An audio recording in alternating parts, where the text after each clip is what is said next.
오늘 첫 번째 강의는 누가복음 14장 강의이고요. 원고가 12페이지네요. 그래서 빨리 하도록 하겠습니다. 자, 여러분, 예수님께서 지금 갈릴리에서 예루살렘을 향해서 나아가고 있어요. 그래서 지금 누가복음 14장도 갈릴리에서 예루살렘으로 가는 과정 중에 어느 특정한 장소인데 그곳이 어딜까? 지난 시간에 제가 힌트를 준 것처럼 이곳은 베레아일 가능성이 큽니다. 베레아가 어느 곳인지 지도를 다시 한번 살펴보면은, 자, 베레아는 빨갛게 표시한, 약간 진분홍으로 표시한 헤롯 안티바스가 통치하는 그런 영역입니다. 예수님 당시에는 헤롯 대왕이 BC 4년에 죽으면서 나라가 쪼개져서 아들들에게 할당이 됐습니다.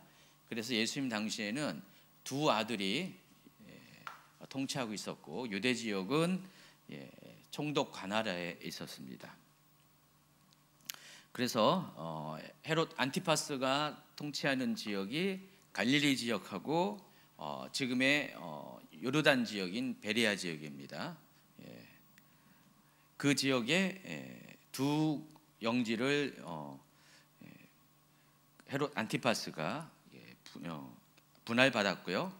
그리고 갈릴리 동쪽에 여기서는 이들의 드라고닛이라고 표시한 지역, 오늘날의 골란 지역이죠. 이 지역은 빌립이 통치를 했습니다. 예수님은 주로 이 안티파스의 영지인 갈릴리에서 사역을 하셨고요. 그리고 예루살렘으로 가시기 전에 또 다른 안티파스의 영지인 이 베레아 지역에서 한동안 머물렀습니다. 이것저것 추론해 봤더니 한 6개월 정도 예수님이 머물 가능성이 많습니다. 갈릴리를 떠나서 예루살렘까지 가는 과정에 약 6개월의 그 시간 차가 갭이 존재하는데 그 시간의 대부분을 이 베레아 지역에 머무실 가능성이 많습니다. 베레아 지역은 뭐 갈릴리도 어느 정도 그렇지만은 유대인과 이방인이 섞여 사는 그런 지역입니다.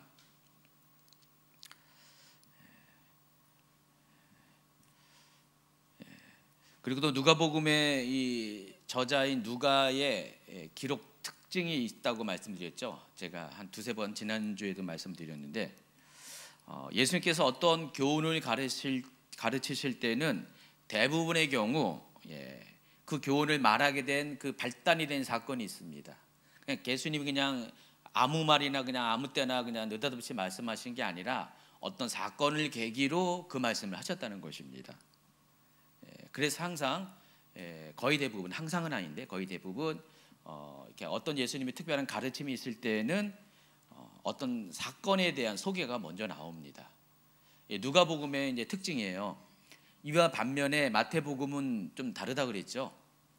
그래서 누가복음과 마태복음이 서로 비교가 된다 그랬습니다.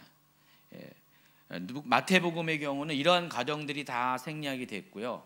거의 대부분 생략이 됐고 그냥 가르침은 가르침대로 묶어서 설명을 하고 또 사건은 사건대로 묶어서 설명을 합니다. 자, 이와 같은 차이가 있는 점은 다른 게 아니라 이 복음서를 받아들이는 대상이 달라서 그렇다고 했습니다. 누가복음의 대상은 이방인이고 주로 헬라 말을 쓰는 사람들이고, 그리고 마태복음의 대상은 히브리어를 쓰는, 아람어를 쓰는 유대인들입니다. 그러다 보니까 그들의 사고 체계와 또 성경에 대한 지식 수준 여러 가지를 고려해 가지고 마태는 가르침을 목적으로 마태복음을 좀 기록했어요. 그러다 보니까 가르치는 것은 가르침대로 모아서 더 체계적으로 어떤 주제를 집중적으로 이렇게 설명을 하는 반면에 사건은 사건대로 분리를 했습니다.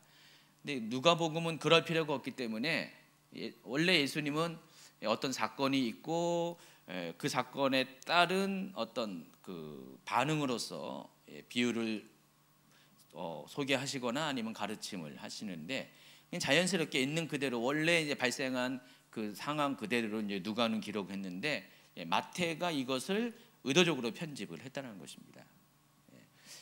여러 가지 장단점이 있는데 나름대로 이제 장점만 뽑아 본다면 누가복음은 이 가르침을 하는 배경에 대해서 좀 알 수 있는, 정보를 알 수 있는 장점이 있어요. 또 그와 반면에 마태복음은 어떤 장점이 있냐면은 이 가르침을 집중적으로 하다 보니까 더 깊이 있고 폭넓고 또 통찰력 있게 어떤 주제에 대해서 볼 수 있는 그런 장점이 있습니다. 가령 이제 설교도 마찬가지입니다. 설교 같은 경우도 어떤 설교는 주제만 뽑아서 주제 설교하잖아요.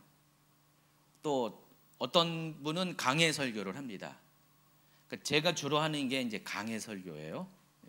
강해 설교는 그냥 처음부터 끝까지 성경으로만 성경의 배경과 성경의 간증과 역사와 문화와 이런 것들을 해서 성경으로 성경을 이렇게 설명하는 그런 설교 방식이에요.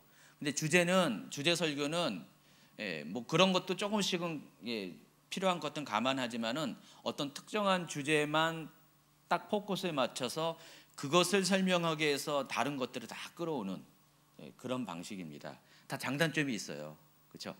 강의 설교는 그래서 이렇게 폭넓은 그런 성경 지식을 알 수 있고 맥락을 알 수 있고 통찰력 있게 성경을 볼 수 있는 그런 유익이 있지만 약간 졸려요. 지루하죠. 그래서 그냥 하나부터 열까지 쭉 이렇게 하다 보니까 대부분 이런 강의 설교는 이제 균합법 설교가 돼가지고 말하고자 하는 핵심이 뒤로 가는 경우가 많이 있습니다. 그러니까 그 앞에까지 참느라고 힘들어요. 한마디로 서론이 길어요. 제가 그렇다는 겁니다. 저도 자신을 잘 알고 있어요. 근데 줄이려고 애를 쓰고 있어요. 근데 주제 설교는 굳이 그럴 필요는 없어요. 그냥 바로 곧바로 연역법적으로 그냥 주제를 먼저 이야기하고 바로바로 그것을 풀어가는 그런 스타일이 되는데, 자, 마태복음이 어떤 거라고요? 마태복음이 주제 설교, 연역법적인 그런 방식으로 복음서를 풀어가고요. 누가복음은 마치 강해 설교와 같은 그런 식으로 풀어갑니다. 그 차이를 여러분이 아신다면은 여러분 이제 이 두 가지의 복음서를 같이 비교해서 보면은 굉장히 유익이 되는 거예요. 이미 제가 그 부분에 대해서 여러분에게 몇 번의 강조를 했기 때문에 그와 같은 방식으로 마태와 마가를 잘 조화시키면은요, 여러분이 성경에 대해서 통찰력 있게 복음서를 이해할 수가 있습니다. 마가는 어떤 특징이 있어요? 마가복음은요, 마치 무슨 기자가 리포트를 쓰는 것처럼 아주 그냥 사건만 이렇게 전하는 그런 방식입니다. 어떻게 보면은 깊이는 좀 다른 복음서에 비해서 약해 보이지만은 그 핵심을 전하는 군더더기 없는 그런 스타일의 복음서고요. 요한복음은 이 세 가지 공간 복음서 마태, 마가, 누가를 기록한 후에 약 30년 뒤에 기록했기 때문에 굳이 앞에 중복되는 내용들은 쓸 필요가 없고, 여기서 누락되거나 약간 보완이 필요한 것들, 그리고 또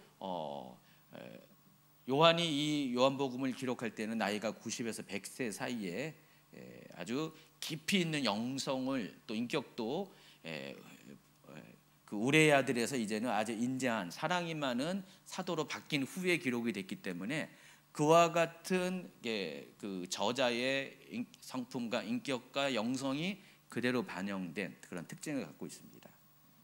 그래서 굉장히 영적인 복음서입니다. 이와 같이 복음서가 4개가 있어요. 정경 안에 들어가 있는 복음서가 4개가 들어가 있는데 각각의 특징이 있고 필요에 따라서 이 복음서가 기록이 되었다는 것을 아시기 바랍니다. 그래서 그 신앙의 초보인 분들은 이게 구분이 안 돼가지고 맨날 똑같은 말을 왜 복음서가 4개가 똑같은 말을 하냐고 오해를 많이 하는데, 그런 말을 하는 것은 나는 성경을 잘 안 읽었습니다, 난 성경을 잘 모릅니다라고 스스로 자인하는 겁니다. 여러분이 이 복음서를 알면 알수록 다르다는 것을 알 수가 있습니다.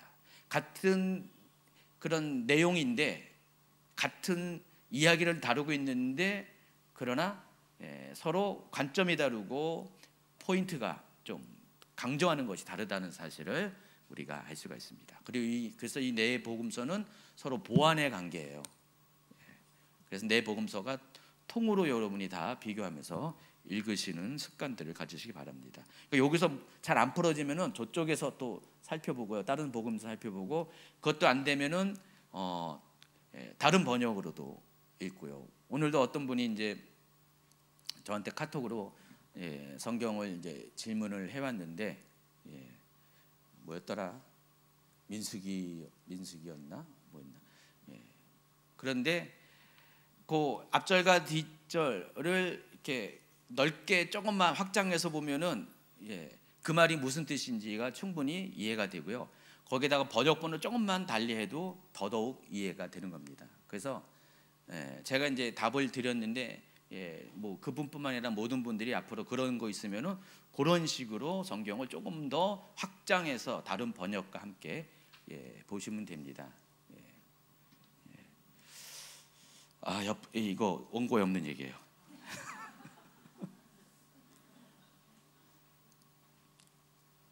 어쨌든 누가복음은 원래 사건이 발생한 것을 있는 그대로 전하는 방식을 택했고, 마태복음은 예수님의 교훈과 사건을 별도로 분리하는 편집 방법을 택했다는 사실을 아시기 바랍니다.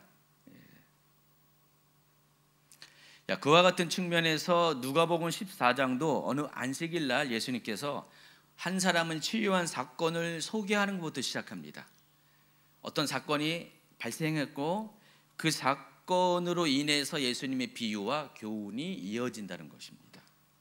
그 사건이 뭐냐? 14장 1절입니다. 안식일에 예수께서 한 바리새인 지도자의 집에 떡 잡수시러 들어가시니 예수님께서 안식일 날 한 바리새인의 지도자의 집에 떡 잡수시러 갔다 식사 초대를 받아서 가셨다는 것입니다. 당시 관습에 의하면은 안식일 회당 예배가 끝난 후에 소위 지도자들이라고 불리는 바리새인들, 랍비들 같은 경우 사람들을 자기 집에 초대합니다. 그리고 먹입니다. 이게 마치 일종의 종교적인 의무사항처럼 생각을 했어요. 그러다 보니까 안식일 후에 식사자리가 일주일 중에서 가장 큰 식사자리예요. 가장 많은 손님이 모이는 거의 잔치 수준의 준잔치 수준의 그렇게 북적북적한 그런 모임이 됩니다. 예수님도 이 자리에 초대가 되었던 것 같습니다. 특히 이날 예수님을 초대한 바리새인은 바리새인 중에서도 리더급에 해당하는 선생의 선생 정도가 되는 그런 위치에 있는 사람이었습니다. 그래서 많은 바리새인들이 후배 바리새인들이 젊은 바리새인들이 아마 그 집에 같이 있었던 것 같습니다. 자, 그런데 그들 중에 다수가 예수님을 엿보고 있었다라고 표현합니다. 누가복음 1장 후반 보니까 14장 1절 후반 보니까 그들이 엿보고 있더라 그랬습니다. 왜 엿보고 있어요? 빌미를 잡으려고. 예수님이 말에 실수가 있으니까 혹시 행위에 있어서 어떤 실수가 있을까를 잘 살펴가지고 예수님을 공격하기 위해서 비난하기 위해서 지금 적대감을 가지고 예수님을 주의 깊게 말과 행동을 지켜보고 있었다는 것입니다. 마침 그런 상황 가운데 사건이 벌어진 거예요. 주의 앞에 수종병 든 한 사람이 있었다 그랬습니다. 수종병이 뭔지 설명을 보시면은요, 한마디로 말해서 복부에 물이 차는 그런 겁니다. 개역 한글판에서는 고창병으로 소개하는데 자세한 거는 한번 이렇게 쭉 읽어보세요. 어떤 병에 수종병을 갖고 있는 가져오는 여러 가지 원인이 있는데, 그래서 이것은 어떤 특별한 병이라보다도 증상이라는 거에서 복부에 물이 차는 증상이라고 보시면 알겠습니다. 자, 그럼 어떻게 될까요? 배가 볼록 튀어나오잖아요. 배에 물이 차니까. 혹시 수종병 걸린 분 우리 중에 왠지 내 배가 이상해요, 나 이거 수종병 아닌가 그렇게 생각하신 분 예수님을 부르세요. 자, 예수님을 병을 고쳐주기 이전에 그곳에 모여 있는 율법 교사들 또 바리새인들에게 안식일 날 병 고쳐주는 것이 합당한 것에 대해서 질문을 하십니다. 3절. 예수께서 대답하여 율법 교사들과 바리새인들에게 이르시되 안식일에 병 고쳐주는 것이 합당하냐 아니하냐. 예수님이 이와 같은 질문을 하신 이유는 지금까지 쭉 예수님은 안식일 날 병 고치는 것 때문에 바리새인들과 갈등을 가지고 왔습니다. 그래서 그런지 예수님은 이 부분에 대해서 거기 있는 바리새인들에게 그들의 의견을 묻습니다. 그들이 대답을 하지 않자 예수님은 먼저 일단은 급한 환자부터 고쳐서 보내신 후에 그들의 위선과 외식을 책망하십니다. 4절, 5절, 6절. 그들이 잠잠하거늘 예수께서 그 사람을 데려다가 고쳐 보내시고 또 그들에게 이르시되 너희 중에 누가 그 아들이나 소가 우물에 빠졌으면 안식일에라도 곧 끌어내지 않겠느냐 하시니 그들이 이에 대하여 대답하지 못하니라. 당시 이제 그 바리새인들이 율법학자들이 서기관들이 지키는 장로들의 전통 유전이라고 있었죠. 또 다른 성경에서는 사람의 계명이라고도 이야기하는데 이게 뭐라고 제가 누누이 말씀드렸잖아요. 한 10대 번은 말씀드린 것 같아요. 뭐라고요? 미시나예요. 미시나를 꼭 기억하세요. 미시나는 토라 곧 모세오경을 해석한 겁니다. 마치 법에도 헌법이 있고 헌법의 하위법들이 민법, 형법, 상법 등등 많이 있잖아요. 꼭 그와 같은 건 아니지만은 자주간 근간이 되는 법이 있고 그것을 풀어서 해석한 게 있어요. 그러니까 그런 식으로 비유를 두면 안 되겠네요.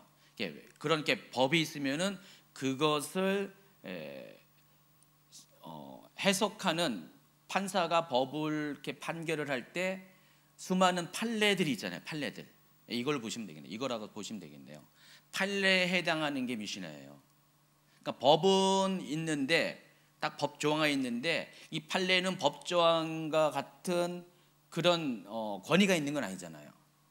단지 참조하는 거예요. 그 법을 어떻게 해석하냐, 다른 사람은 어떻게 해석했는가 이것을 참조해서 되도록이면 균형을 맞춰서 판결을 하도록 하는 것이 이제 재판의 과정 중에 있습니다. 그래서 이 법을 공부한다는 것은 그냥 그 법만 기록된 책만 보면 안 돼요. 이 판례들을 다 봐야 되는 거죠. 근데 이제 시간이 갈수록 이 판례들이 엄청 많아지잖아요, 그렇죠? 50년 전과 100년 전에 보다 시간이 갈수록 판례가 늘어나니까 요즘은 이 판사, 검사, 또 변호사, 특히 변호사 같은 경우, 검사는 좀 덜하지만 판사와 변호사 같은 경우는 자기 전문 분야가 따로 있어요. 그래서 자기 전문 분야 외에는 몰라요. 근데 과거로 올라갈수록 모든 걸 다 할 수 있어요. 의사도 마찬가지입니다. 요즘은 점점 전문화되니까 의사가 다 모든 걸 할 줄 몰라요. 옛날에는 다 할 줄 알았어요. 그렇죠? 그와 같은 시대가 바뀌는 흐름을 여러분이 이해한다면은 이때 당시에 왜 미시나가 필요했는지도 우리가 이해가 할 수 있습니다. 시간이 가면 갈수록 이 토라에 대해서 토라는 이미 이 예수님 당시보다 1500년 전에 기록된 법이에요. 1500년의 상황과 지금 상황이 반드시 일치하는 건 아닙니다. 그러다 보니까 이 현 상황 가운데 이것을 적용시키는 것에 있어서 문제가 생길 수밖에 없어요. 랍비들이 하는 일은 이것을 막 논의하는 거예요. 토론하는 거예요. 그래서 결론을 합의하는 것이 랍비들의 역할입니다. 그러다 보니까 이러한 랍비들이 이렇게 논의를 해가지고 이것은 이렇게 해석하고 적용해야 된다라는 것들이 기록에 남으면서 어떻게 될까요? 구전도 되고 이런 것들이 세월이 한 몇백 년 지나다 보니까 방대한 분량으로 모아집니다. 이걸 가지고 미시나라고 부릅니다. 이게 더 시간이 후대에 지나가면 이게 발전한 게 탈무드예요. 이런 식으로 토라를 해석한 것들이 발전해 갑니다. 그렇지만은 이 미시나가 토라는 아니잖아요. 각 판례들이 법전은 아니잖아요. 그렇죠? 근데 그럼에도 불구하고 당시 예수님 당시 바리새인들은 토라보다 이 미시나의 권위를 알게 모르게 더 크게 여겼다는 것입니다. 그러니까 토라에서 가령 안식일 날에 관련된 규정은 크게 두 가지잖아요. 해야 할 것과 하지 말아야 될 것. 해야 할 것도 두 가지, 하지 말아야 할 것도 두 가지. 그렇죠? 예. 그래서 안식일 날 할 것은 쉬어라. 하나님을 예배하라. 하지 말 것은 일하지 말라. 불 피우지 말라. 딱 네 가지가 안식일 규정이에요. 토라에 나와 있는. 근데 이것만 갖고서는 실생활에 어떤 상황마다 적용하기가 애매한 거예요. 그러다 보니까 미시나에는 이거에 관련된 규정들이 쫙 엄청 많이 나오게 된 겁니다. 특히 안식일 규정이 미시나에는 굉장히 많이 들어가 있습니다. 그 규정에 의하면은 미시나에 있는 안식일 규정에 의하면은 안식일에 구덩이에 자기 짐승이 빠져 있다.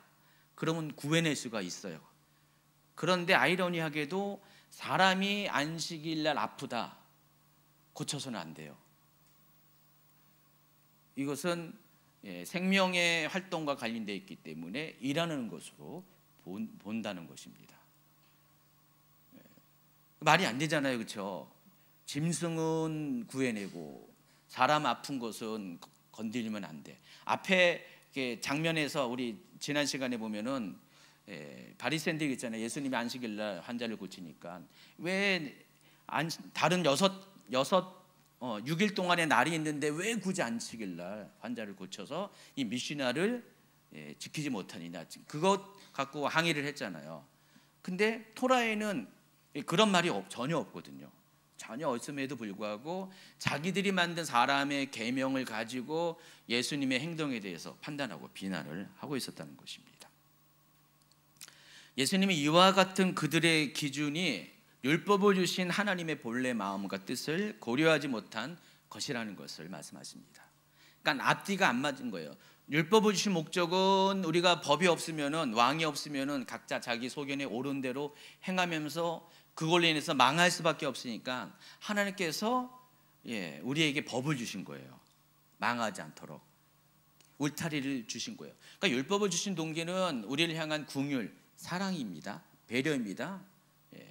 그런데 오히려 그들은 그 하나님의 그 주신 율법을 주신 동기를 잊어버리고 미시나라는 더 확장된 두꺼운 껍데기에 사람들을 가둬놓고 올무 삼아가지고 오히려 정말 이렇게 병든 자가 고침을 받아야 되는데 고침을 못 받도록 그렇게 못 박아놨다는 것입니다. 이게 하나님 뜻과는 전혀 상관이 없는 잘못된 것이다라고 예수님께서 지금 지적을 하시는 거예요. 그래서 이 사건을 계기로 예수님은 비유를 들어서 바리새인들의 종교적인 위선과 교만을 지적하십니다. 14장 7절 청함을 받은 사람들이 높은 자리 택함을 보시고 그들에게 비유로 말씀하여 이르시되. 이게 무슨 말인가 여러분 좀 살펴보셔야 되는데, 당시 이제 유대인의 간습에 대해서, 식사 간습에 대해서 여러분이 아셔야지 이 7절 이하의 내용들을 여러분이 이해할 수가 있습니다. 그림에 보시면은요, 유대인들은요 저렇게 밥을 먹었습니다. 되게 웃기죠. 비스님이 누워서 저렇게 밥을 먹습니다.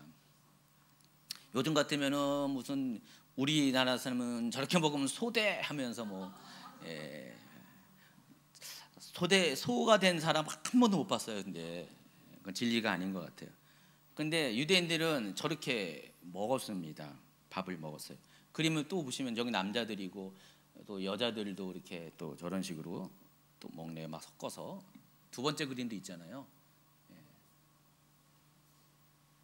그림이 하나밖에 없나요? 두 개 있는데. 자주간 그래요. 저렇게 밥을 먹었습니다. 근데 그 유대인의 간습뿐만 아니라 그때 당시에 로마 쪽에서도 비슷한 식사 간습이 이렇게 있었어요. 그래서 식사 자리가 U자형으로 이렇게 배열이 되어 있습니다. 계속 이렇게 펼쳐 주시면요. 근데 이 U자형의 식사 자리에서 가장 중앙이 되는 부분이 있죠. 거기가 가장 존귀한 자가 앉아 있는 자리입니다. 그래서 그 중앙을 기준으로 점점 신분과 또 권위에 따라서 사람들이 앉은 자리가 말단으로 이렇게 가게 돼 있습니다. 가장 중앙이 가장 높은 사람이 앉는 것입니다. 자, 그런데 예수님이 이제 식사 자리에 갔어요. 가셨는데 가운데 떡하니 누가 앉아 있겠어요? 바리새인들이 그냥 거기 딱 가장 중앙 자리에 떡하니 앉아 있었던 것입니다. 그러니까 예수님이 보기에 그들의 모습이 굉장히 교만하다는 것을 느끼셨던 것 같아요. 그래서 그들의 교만을 깨우치기 위해서 비유로 말씀하신 것입니다. 그러니까 8절과 9절을 읽어주세요. 네가 누구에게나 혼인잔치에 청함을 받았을 때 높은 자리에 앉지 말라. 그렇지 않으면 너보다 더 높은 사람이 청함을 받은 경우에 너와 그를 청한 자가 와서 너더러 이 사람에게 자리를 내주라 하리니 그때 네가 부끄러워 그 자리로 가게 되리라. 그러니까 유대인의 이 관례에 의하면은 가장 귀한 손님은 중앙에 앉아 있어요. 이 손님을 가리켜서 VIP가 아니라 거기 하나 또 붙어가지고 VVIP라고 하잖아요. Very very important person 해가지고 VVIP가 중앙에 앉고 그 옆으로 VIP가 앉고 나머지 이제 그렇지 않은 사람이 말단에 이제 거기 자리를 잡게 됩니다. 그런데 이 VVIP는 사람들보다 먼저 자리에 앉지 않습니다. 요즘도 여러분 그렇잖아요. 특별한 무슨 대통령이나 어떤 특별한 무슨 장관이나 어떤 장이 있으면은 사람들이 다 세팅하고 도열하고 준비한 마지막에 그걸 확인하고 마지막에 딱 등장하잖아요. 지금도 그렇잖아요. 이때 당시도 그런 관습이 있었다는 것입니다. 자, 그런데 만약에 누군가가 그 VVIP의 자리에 딱 먼저 자리 잡고 앉아 있는 거예요. 나는 이제 VIP다라고 생각해서 거기에 앉아 있는 거예요. 근데 여기서 문제가 발생한다는 것입니다. 결국 맨 마지막에 오는 사람이 VVIP인데 매우 중요한 인물이 가장 존귀한 자가 맨 나중에 오게 되는데 만약에 그 사람이 오게 되면은 자기가 지금 그 자리에 앉아 있다 할지라 어떻게 될까요? 밀려서 다른 데로 갈 수밖에 없어요. 그러니까 그 자리를 관리하는 호스트가 당신 그 자리 거기 아닙니다. 여기는 뭐 그 VIP가 임금이라면 임금님이 앉을 자리입니다. 그럼 당신은 거기서 안 됩니다. 하고 이제 다른 데로 가라 그래요. 근데 가려고 했더니 어떻게 해요? 이미 사람들은 다 자리를 차지하고 있었잖아요. 그러니까 가장 존귀한 자가 오는 시간에는 이미 다 자리는 차지한 거예요. 그러니까 더 이상 갈 데가 없어요. 가만히 거기에 앉지 않았으면 그래도 다른 VIP가 앉는 자리에 정도는 앉을 수가 있는데 이미 자기랑 동급인 VIP들이 다 자리를 차지하고 있으니까 밀어낼 데가 없으니까 어떻게 돼요? 가장 말단에 갈 수밖에 없어요. 그래서 머리를 북북 긁으면서 뒤를 쳐다보면서 하면서 아쉬우면서 어쩔 수 없이 그렇게 말단으로 갈 수밖에 없었다는 것입니다. 자, 이와 같은 관습에 대해서 예수님이 말씀하시는 거예요. 유대인이라면 다 알고 있어요. 그래서 지혜롭고 겸손한 사람은 처음부터 어떻게 되나요? 낮은 자리에 앉습니다. 중앙에 앉지 않습니다. 그러면은 이 호스트가 잔치를 보고 호스트가 쭉 둘러보고 우리 김 선생님 거기 앉으면 안 되는데 저 위로 올라가세요. 말단에 있는 사람을 위로 올려가지고 VIP가 앉는 자리에다가 앉혀줍니다. 그 이야기가 10절입니다. 청함을 받았을 때 차라리 가서 끝자리에 앉으라. 그러면 너를 청한 자가 와서 너더러 벗이어 올라앉으라 하리니 그때야 함께 앉은 모든 사람 앞에서 영광이 있으리라. 가장 좋은 데 있다가 쫓겨나는 거하고 별로 안 좋은 데 있다가 높은 자리로 올라가는 거는 다르잖아요. 그렇죠? 그래서 예수님은 이것을 비유로 무릇 자기를 높이는 자는 낮아지고 자기를 낮추는 자는 높아지리라 라고 교훈의 말씀을 주십니다. 자, 사건은 식사 자리에 예수님이 초대받아서 갔는데 중앙에 바리새인들이 떡하니 앉아있는 모습을 보고 그걸 계기로 예수님께서 이런 비유로 간습에 대해서 말씀하시고자 하는 결론은 뭐라고요? 무릇 자기를 높이는 자는 낮아지고 자기를 낮춘 자는 높아지리라. 이 말씀하신 거예요. 그럼 여러분 이제 누가복음을 보면은 예수님이 왜 이 말씀하시는지 그 말씀의 진의가 그 의도가 명확하게 나오잖아요. 근데 마태복음의 경우는 이런 앞의 내용이 다 없고 생략되고 이런 명언과 같은 얘기만 모아서 막 하다 보니까 이 배경을 모르고 들여다 보니까 좀 이해도가 약할 수밖에 없어요. 근데 누가복음은 반대로 시간은 이렇게 뭐 가르치는 메시지는 아주 이렇게 단순하지만 그래도 그게 명확하게 왜 그런 말씀하신지가 다가오게 되죠. 그 차이를 여러분이 잘 인식하시기 바랍니다. 근데 여기서 한 가지 생각해 볼 것이 있어요. 여기서 이 잔치 자리의 주인인 호스트가 과연 누구일까? 누구일 것 같아요? 바로 하나님이십니다. 그래서 예수님이 이 말씀을 하신 이유는 우리가 스스로 하나님 앞에서 자기를 낮추고 겸손한 모습으로 보여주는 사람은 하나님께서 그를 존귀한 자로 세워주신다는 그 얘기를 말씀하시는 거예요. 그래서 지혜로운 사람은 이와 같은 방식으로 스스로 자기를 낮춥니다. 그건 하나님이 그 사람을 높여줄 것이다. 자, 그와 같은 메시지를 전하고 계시는 것입니다.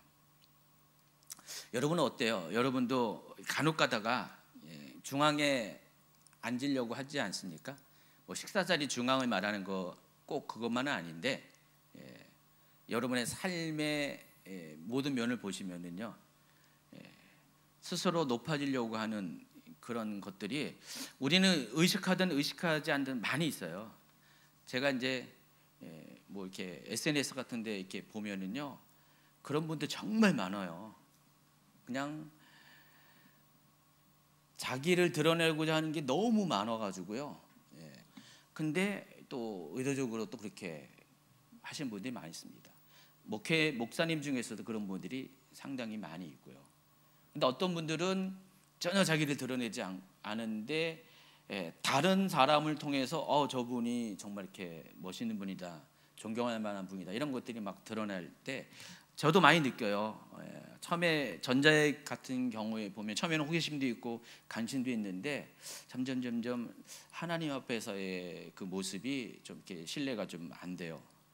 그런 분 나중에 보면 여러 가지 문제가 생기고 나락으로 떨어지기도 하고. 근데 후자의 분들은요, 정말 이렇게 존경할 만한 분인 것을 가면 갈수록 알게 되고요. 그런 거 많이 느낍니다. 여러분 개인적인 삶에도요. 그래서 예수님의 이 말씀이 그냥 스쳐 지나가는 말씀이 아니라 실제로 실생활 가운데 일어나는 현상을 가지고 설명한 것이기 때문에 여러분이 스스로 낮추는 자는 하나님이 높여주신다는 것을 꼭 명심하시고 그와 같은 삶을 사시기 바랍니다. 자, 이 교훈이 마태복음 23장에도 등장합니다. 그래서 같은 소재를 가지고 이렇게 마태복음에도 기록이 되어 있는데, 마태복음은 이와 비슷한 내용을 가진 것의 한 부분으로서 이 구절이 들어가 있어요. 그러니까 23장 2절 보니까 서기관들과 바리새인들이 모세의 자리에 앉았으니 그러므로 무엇이든지 그들이 말하는 바는 행하고 지키되 그들이 하는 행위는 본받지 말라라고 하는 말씀을 가지고 시작하시면서 중간에 잔치의 윗자리와 해당의 높은 자리와 시장에서 모난받는 것과 사람에게 랍비라 칭함을 받는 것을 좋아하느니라. 11절에 넘어가면 너희 중에 큰 자는 너희를 섬기는 자가 되어야 하리라. 누구든지 자기를 높이는 자는 낮아지고 누구든지 자기를 낮추는 자는 높아지리라. 그러면서 13절부터는 계속해서 바리새인들을 향한 화 있을진저라는 예수님의 경고가 7번이나 연속적으로 등장을 하게 됩니다. 그래서 마태복음 23장은 전부 다 챕터 하나가 다 바리새인들과 서기관들의 외식에 대한 예수님의 질타하는 내용들이 기록이 되어 있어요. 그 가운데 지금 오늘 누가복음 14장의 이 본문이 여기 끼어 들어가 있다는 거예요. 이해하시겠어요? 원래는 누가복음의 사건 가운데 요 말씀만 예수님이 하신 건데 지금 마태는요, 이 장면에서의 이야기와 다른 장면의 이야기, 또 다른 장면의 이야기들을 전부 다 긁어 모아가지고 비슷한 주제를 이렇게 23장에다 전부 다 이렇게 잘 편집해가지고 논리적으로 순서에 맞춰서 이렇게 기록을 한 거예요. 이해하시겠죠? 네. 그러다 보니까 마태복음을 딱 이면은 딱 23장 하나만 딱 봐도 주제가 딱 나오잖아요. 솔직히 누가복음은 이런 이 얘기 저 얘기가 계속 퍼져나가기 때문에 솔직히 이거 맥을 잡기가 좀 어려울 수도 있는데, 마태복음은 강의 준비하는 제 입장에서는 굉장히 편해요. 왜냐하면 주제가 명료하니까, 챕터마다 주제가 명료하니까 이건 무슨 장 그잖아요. 그래서 마태복음은 그런 별명 있는 장들이 상당히 있잖아요. 그렇죠? 아시죠? 장마다 별명이 있는 게 상당히 많이 있어요. 다른 복음서에 비해서. 왜냐하면 주제가 거기에 다 밀집돼 있으니까.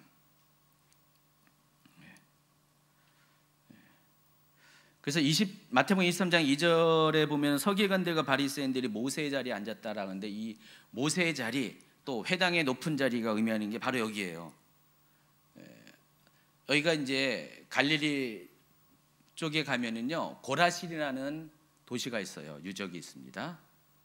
가버나움에서 얼마 떨어지지 않은 곳인데, 거기 가면은 이와 같은 도르자가 있어요. 이걸 가리켜서 모세의 자리라고 불렀습니다. 거기 써 있어요. 그렇게. 이거 제가 직접 찍은 거예요. 고라신에 가가지고요. 2017년에 찍은 사진입니다. 그래서 그 전까지만 해도 이 모세의 자리가 뭘 의미하는지를 몰랐어요. 성경에 딱 한 군데만 나오니까 모세의 자리가 뭘 의미하는지 상징적으로 막 해석하려고 했는데, 저게 딱 발견되니까 모세의 자리가 저거구나. 그때 비로소 알게 되었습니다. 저 자리가 어떤 자리냐? 교회에 가면은 바로 뒤에 의자 있잖아요. 그래서 우리 교회는 모세의 자리가 없어요. 모세의 자리가 없는데, 교회 가면은 그냥 이렇게 딱 거기 강단 뒤에 이렇게 그런 그 자리가 모세의 자리입니다. 거기에 앉아 있으면은 굉장히 존귀한 자라 이게 역임을 받는다고 생각을 하는 것 같아요.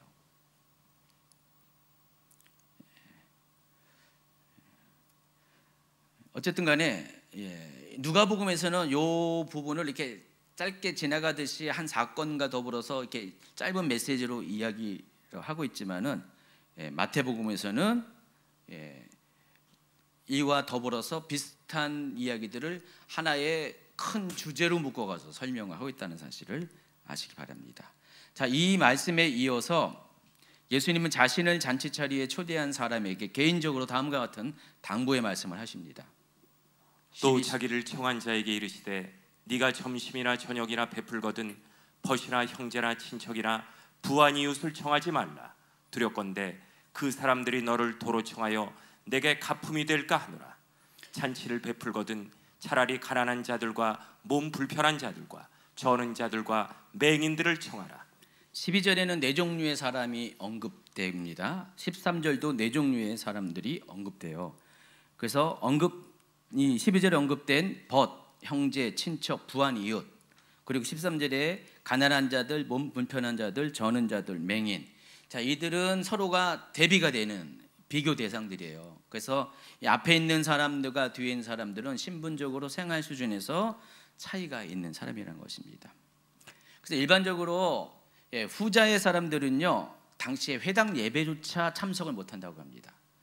회당에는 아무나 들어가는 게 아니라 건강한 사람이 들어가야 되고요, 직업적으로도 문제가 없는 사람, 이런 사람들이 들어가요. 그러니까 조금이라도 흠이 있는 사람들은 회당에 못 들어갔었어요. 그때 당시. 더더욱 성전은 더욱 그랬겠죠. 이해하시겠어요? 그러니까 예물도 점이나 흠이 없는 예물을 드린 것처럼 사람도 똑같이 그와 같이 문제가 있는 사람들은 예배조차 못 들어가요. 오늘날 만약에 그런 기준으로 따진다면은 교회에 못 올 사람 상당히 많이 있어요. 그렇죠? 근데 오히려 예수님은 거꾸로 말씀하시잖아요. 예수님이 이 땅에 오신 이유에 대해서 병든 자에게, 죄인을 위해서 예수님이 이 땅에 오셨어요. 그러니까 교회의 존립 목적은 병든 자를 위해서 또 죄인들을 위해서 있는 거예요. 그래서 교회는 그런 사람들이 들어오는 곳인데, 이때 당시에 이 회당은 그런 사람들은 절대로 들어올 수가 없었다는 것입니다. 그런데 이 잔치를 베푼 호스트인 이 바리새인의 지도자들은요, 그런 사람들까지 자기 집에 초청을 한 거예요. 식사하라고. 그러니까 이 바리새인은 나름대로 바리새인 중에서 괜찮은 바리새인이라는 사실을 좀 알 수가 있습니다. 예수님은 이 바리새인의 지도자를 격려하십니다. 크게 칭찬까지는 이야기는 하지 않지만 격려하시면서 그와 같은 행동이 그 사람에게 복이 되는 것을 다시 한번 상기시켜 줍니다. 14절. 그리하면 그들이 갚을 것이 없으므로 내게 복이 되리니 이른 의인들의 부활 시에 네가 갚음을 받겠음이라 하시더라. 이 대목에서 가난한 자를 위한 구제가 왜 그것을 행하는 자에게 복이 되는지 영적 원리를 배울 수가 있습니다. 여러분, 부유한 자는요, 자기한테 신세지면은 갚을 능력이 있어요. 근데 가난한 자는 자기 신세 받으면 갚을 능력이 없어요. 그럼 어떻게 할까요? 이 사람들은 하나님께 호소할 거예요. 기도할 거예요. 하나님, 누가 나를 도와줬는데 저는 어떻게 제 능력으로는 갚을 수도 없는데 하나님이 그분 축복해 주세요. 축복해 주세요. 그럼 하나님이 그걸 듣고 정말로 축복해 준다는 것입니다. 여러분이 구제를 해야 되는 이유가 바로 여기에 있습니다. 가난한 자를 향한 이 구제를 하나님은 기억하시는 거예요. 하나님은 기억하시고 하나님께서 필요할 때 그 구제에 대한 보응을 해주세요. 좋은 보응을 해주십니다. 그래서 지난 시간에 배웠잖아요. 우리가 너희 소유를 팔아 구제하여 낡아지지 아니하면 배낭을 만들라. 곧 하늘에 둔 바 다함이 없는 보물이니 거기는 도둑도 가까이 하는 일이 없고 좀도 먹는 일이 없느니라. 자, 이와 같은 것을 통해서 하나님께서 가난한 자를 대신해서 여러분에게 갚을 수 있는 그런 기회가 된다는 것입니다. 지금 바리새인의 지도자가 그와 같은 일을 했다라는 것입니다. 그리고 예수님은 그것이 복 있는 행동이다라고 말씀하십니다.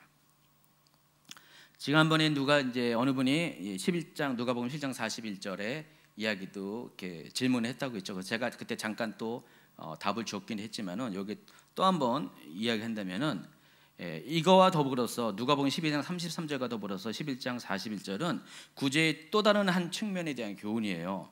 그러니까 구제를 통해서 사람의 마음이 청결해지게 된다는 것입니다. 이게 뭐냐면은 구제라는 행동을 통해서 우리는 점점 하나님에 대해서 알아가요. 여러분이 구제하면 할수록 하나님의 마음이 어떤 것인지 느껴지게 됩니다. 여러분 누구 도와주시는 분 그런 거 제 말이 뭔 말인지 아시겠죠? 느끼죠? 하나님의 마음이 누구를 향하는지 어디를 바라보고 있는지를 구제를 하면 할수록 하나님의 마음이 절절히 느껴지게 된다는 것입니다. 그리고 하나님을 알면 할수록 사람의 마음은 하나님을 닮아서 깨끗해질 수밖에 없다는 것입니다. 그러니까 구제의 복은 두 가지예요. 아까 12장 33절에 말한 것처럼 하나님께서 가난한 자를 대신해서 갚아주는 그런 복이 있을 것이고, 또 구제를 하면 할수록 하나님과 더 가까워지고 또 마음이 청결해지는 그런 은혜가 있다는 것입니다. 결국 구제는 하나님의 의를 이루고 하나님의 뜻이 그런 거니까 또 나 또한 의로운 자가 되는 통로라는 사실을 아시기 바랍니다. 그래서 구제하셔야 돼요. 구제 많이 하시기 바랍니다. 예수님이 이 말씀을 하자 식사 자리에 함께 있는 사람 중 하나가 다음과 같이 말합니다. 함께 먹는 사람 중에 하나가 이 말을 듣고 이르되 무릇 하나님의 나라에서 떡을 먹는 자는 복되도다 하니. 자, 이 말 안에는 당시 유대인들의 그 메시아 사상이 반영되어 있어요. 유대인들은 메시아가 세상에 오면은 큰 잔치를 배설할 거다라고 생각합니다. 근데 그 자리에 아무나 들어온 것이 아니라 오직 유대인들만 들어온다는 거예요. 자기들만. 그렇게 믿고 있었다는 것입니다. 그래서 이 말을 한 사람은 이 사람도 바리새인인데 자신도 율법의 정신에 따라서 좀 아까 얘기한 12, 13절의 행동을 했기 때문에 자기도 14절과 같은 복을 누리게 될 것이다 라고 확신하고, 예수님이 이 말을 하니까 맞습니다, 맞고요 하면서 예수님에게 지금 예수님의 말씀에 대해서 반응을 한 게 15절입니다. 물론 하나님의 나라에서 떡을 먹는 자는 복되도다. 마지막 때에, 종말의 때에 당시 유대인들의 종말은 메시아 왕국이에요. 우리처럼 지금 천년왕국 너머의 심판, 마지막 심판 너머의 이스라엘과 새 땅이 아니라 메시아 왕국이 종말로 보고 있거든요.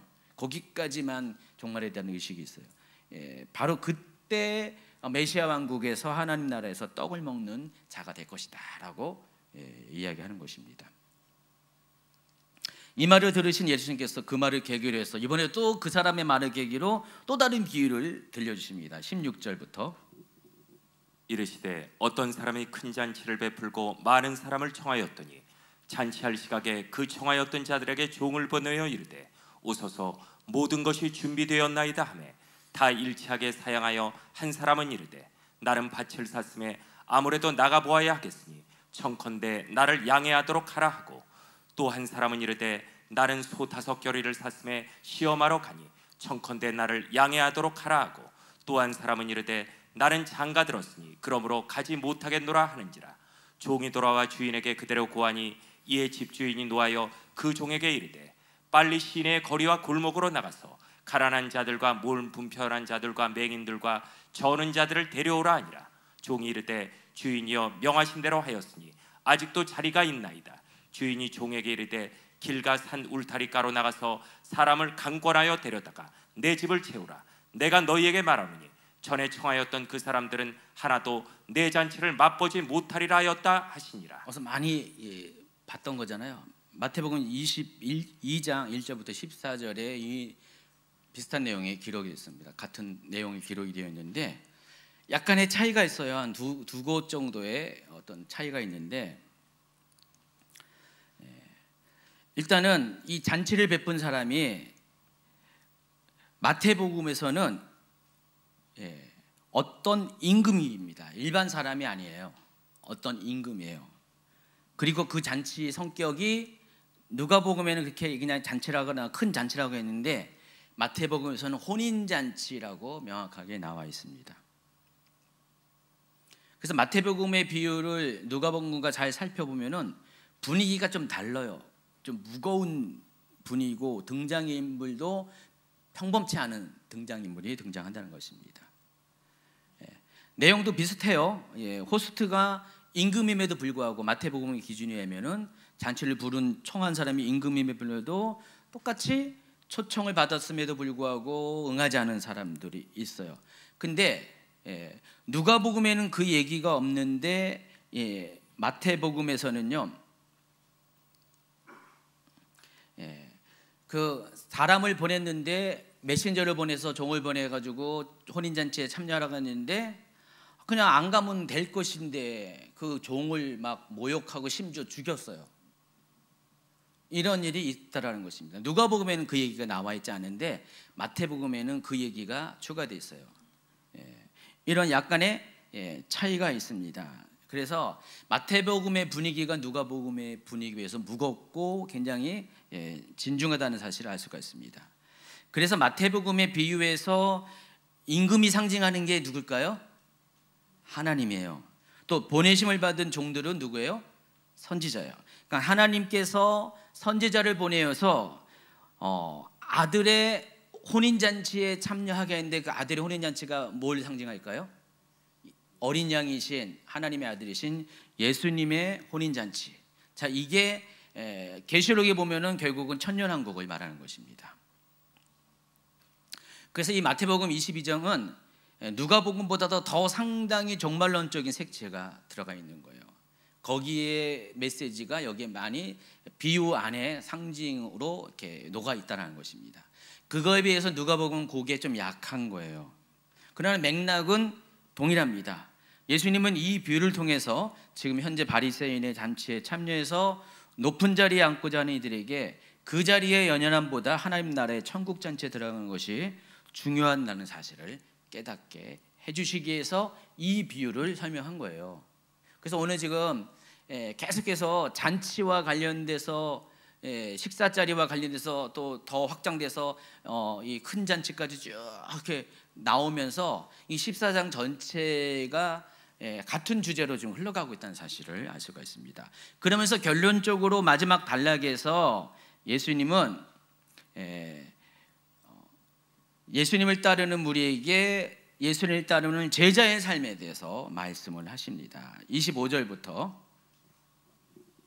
수많은 무리가 함께 갈새 예수께서 돌이키사 이르시되 무릇 내게 오는 자가 자기 부모와 처자와 형제와 자매와 더욱이 자기 목숨까지 미워하지 않으냐면 능히 내 제자가 되지 못하고 누구든지 자기 십자가를 지고 나를 따르지 않는 자도 능히 내 제자가 되지 못하리라. 예.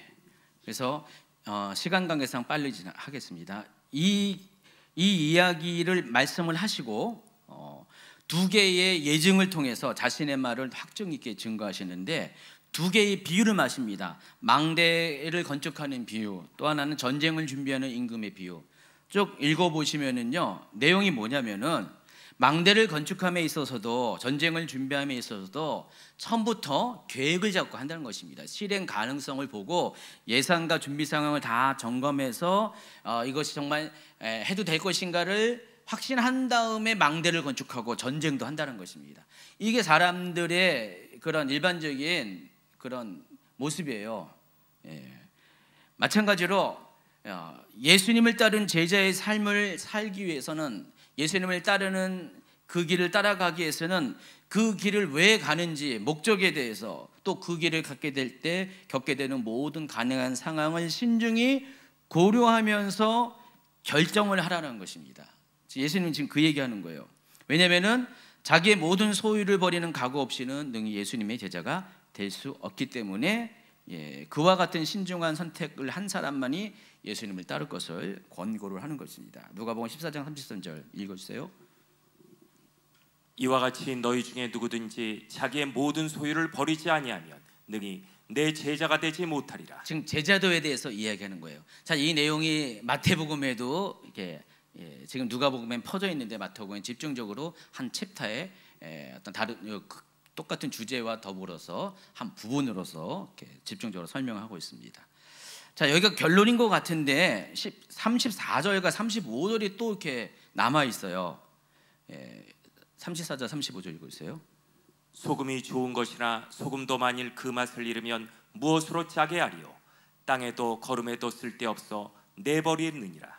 들을 귀가 있는 자는 들을지어다 하시니라. 이 내용은 특히 34절은 마태복음 5장 13절부터 16절에 거기 나와 있는 것입니다. 그러니까 팔복의 결론 부분에 해당하는 건데 원래는 예수님이 이 장면에서 이 얘기를 한 거예요.